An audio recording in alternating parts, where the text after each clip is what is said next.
C'è una famosissima marcetta del Bersaglieri che fa più o meno così su Garibaldi. Garibaldi fu ferita ad una gamba, Garibaldi che comanda il battaglione.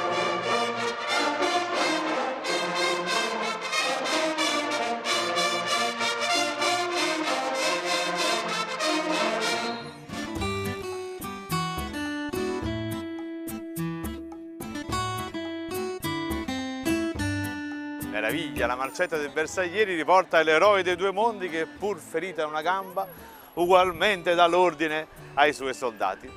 Ma quando andavamo a scuola noi, non so se ve lo ricordate, c'era una versione napoletana di questa marcetta che era un po' più volgare, ma forse più aderente alla verità storica. Garibaldi aiuta a guerra e ha avuto una palla in culo, Garibaldi... E qui mi fermo ovviamente. Si pone un problema storico, insomma, parliamoci chiaramente, oltre che morfologico. Questa palla di piombo, Garibaldi, ma dove l'ha presa? Nella gamba, come dice la marcetta del Bersaglieri, o nella natica, nel culo, come dice la versione napoletana? Bene, sono in grado oggi di dare la versione autentica e originale. 1862, sull'Aspromonte Garibaldi fu ferito, ebbe due palle di piombo, una nel malleolo e un'altra nella natica, nel culo, questa è la verità.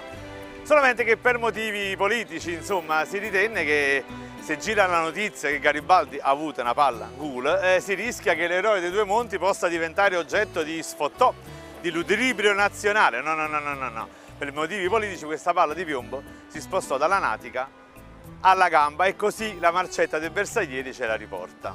Ma noi a Napoli però sapevamo la verità. Sì, prima di tutto il primo indizio è l'autobiografia di Garibaldi, che lui dice appunto nella sua biografia: io ebbi in regalo sull'Aspromonte due palle di carabina, una nell'anca e l'altra nel malleolo, e già è anca, diciamo, rispetto alla gamba.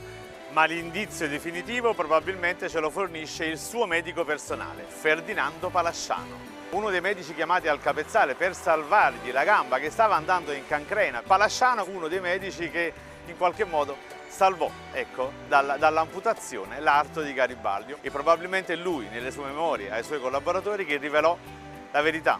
Una palla era sì nel malleolo, ma l'altra non era nella gamba, non era nell'anca, era nella natica. Quindi la versione napoletana, pur se più volgare, è aderente alla verità storica. Garibaldi aiuta a guerra e ha avuto una palla in culo.